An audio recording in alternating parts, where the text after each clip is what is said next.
So, Vinette Hoffman-Jackson, very welcome to the Talk Show for Talkers on Irish Radio International. Thank you.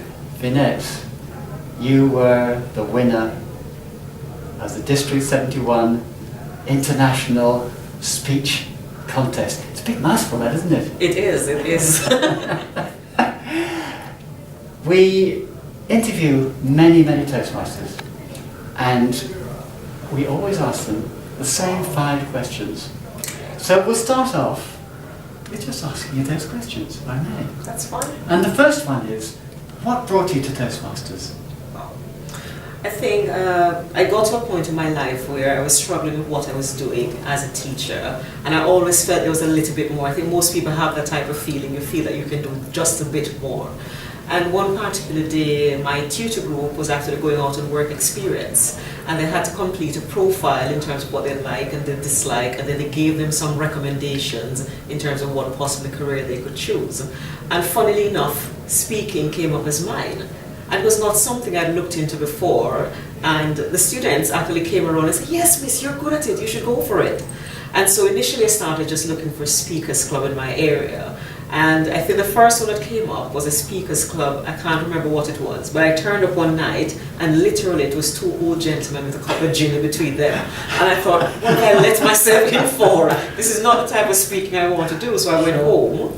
But then it just lingered with me that possibly I need to develop the skill. And somebody recommended Toastmasters.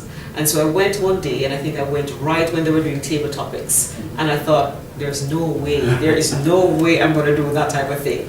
And I got up, and just as I was getting up to leave, the Toastmaster of the evening said, "Oh, thank you, you volunteered." And I had to turn back to save my face, go up to the top, and luckily for me, it was a very easy question, and I gave the question. She said, "You're good at this."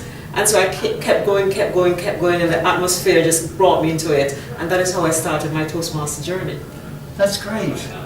So, what has been the greatest benefit to you of being a member of Toastmasters? I think the greatest benefit is developing my confidence, because quite often we have skills, but unless somebody's there to actually validate it, to say yes, that is okay, or encourage you, I think the evaluation do a lot for you as a Toastmaster, because it does help you to improve your skills, and you can actually see a progression from when you started to where you are now. So I think the confidence building is a main key for me in terms of Toastmasters. Do you still get the butterflies when you stand up on stage? Terribly. Not on stage, funnily enough. Before you I would get it before, usually 5 minutes before, and probably for the first 2 words, that is when you really get the butterflies. But as soon as you get into it and you know what you're talking about, and especially if it's an honest story and you don't have to remember it because you're talking from your heart, then it becomes a little bit easier.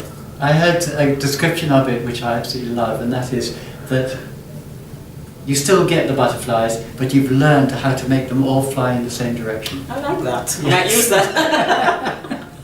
Indeed. So, what has been your biggest Toastmaster challenge?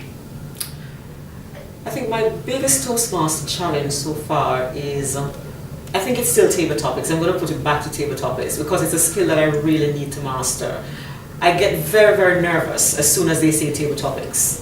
Inadvertently, I want to leave the room or do anything except sit there. And it's something I've challenged myself for this year to step out of my comfort zone. And so I've asked everybody in the club, if you're a table topics master, call me, always call me, because it's a challenge I want to master this year. So I think it's my greatest challenge in Toastmaster. And it is definitely something that practice makes perfect. Definitely. Yes. It is. Yeah. The more you do it, the more you want to do it, and the more you want to do it, the better you get. That's what I'm hoping for. Yes. Yeah. Well, that's certainly applied in my case. Okay. Because when I first started off, table topics was the one thing that I very daunting. Absolutely hated. My brain would go to mush. I'd be sitting there thinking, "Oh, I can answer that question." I'd stand up, and then gobbledygook would come out of my mouth. Always. Yes. So, how long have you been in Toastmasters now? I've been a Toastmaster for 18 months. Oh wow, so you're a baby Toastmaster. Yes, I'm still getting used to it. My very first conference, very first everything. That is quite amazing. And you're not the first. We had a keynote speaker in Dublin who was the world champion of public speaking, Craig Valentine. And he won the world championship in his first year as a Toastmaster. It's impressive. But I guess he has huge natural talent. Yeah. Okay, so I know you've only been a short time, but is there anything in Toastmasters and the way we do things that you would actually like to change? I think possibly it's one of the areas we're looking at in our club actually. Quite often you have people coming in, and when you're speaking, if you're not a very competent speaker, it can be very discouraging if you're up against competent speakers every single meeting, and what you find is that you're never winning best speaker. It can be a little bit demotivating. So I'm not sure if we can put it in such a way or organize a meeting in such a way whether it's an icebreaker meeting or just people at the same level speaking, and then you can actually get that competitiveness a little bit fairly instead of more disadvantage towards the competent speakers. Because for some people it's a motivation to say I need to work harder to win it next time.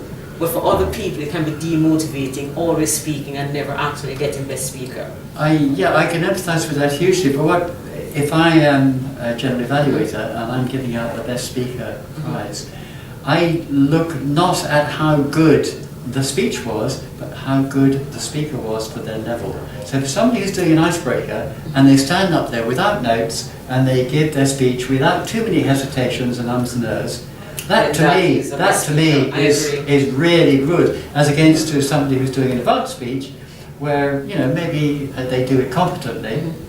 But you expect something. I agree with you. Yeah. So what keeps you coming back to Toastmasters?